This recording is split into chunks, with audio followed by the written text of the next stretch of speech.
to the channel. In this video I'll show you how you can fix your USB ports from not working on Windows 11.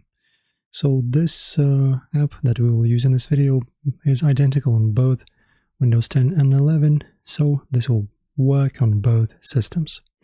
Guys, this is very simple. So the reasons why your ports might not be working, right? So firstly is because one of your ports in your PC, is just simply broken. It's not functioning properly. For some reason your motherboard is faulty or something, or you've damaged it physically, and now your port is just damaged, and whenever you insert any of your peripheral devices, for example, may it be your keyboard or a mouse or, I don't know, headphones or a microphone, doesn't matter, when you insert it, it doesn't work. Why? Well, just like I said, physical damage to your port. That's A. B. Something might be wrong with the drivers. This is the second and the most obvious reason.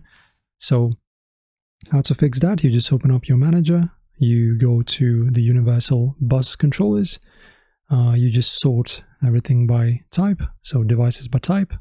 And guys, depending on what kind of problem you have, or for example which kind of port, right, in your motherboard, in your PC you're having issues with, you need to find it. So let's say, for example, I have issues with my keyboard, right, and for instance the first AMD, this one 3.0 port is not functioning properly, it's faulty, my keyboard is not recognized and doesn't work. So what do you have to do? You either update the driver or uninstall the device, and after you basically uninstall and then you plug in your keyboard back or whatever device, right, it will install the drivers once again and hopefully your issue will be fixed.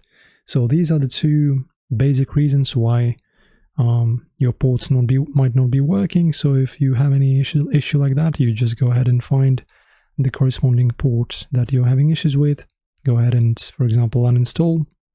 You can also go into the driver, update the driver from here. You can also see the details, for example, events. This is basically what happens to your device if, for example, any drivers are installed. You can see it here. So this is basically, guys, my advice for you. So be careful messing around with all these things, because if you mess something up, you might not be able to revert it back. Just make sure to also create a restore point before you mess with any of this. And if it doesn't help, you can search for more basically information online in regards to your issue. If nothing helps, reinstall your Windows. Fresh Windows installation solves all. Unless, of course, you have issues with your peripherals or something.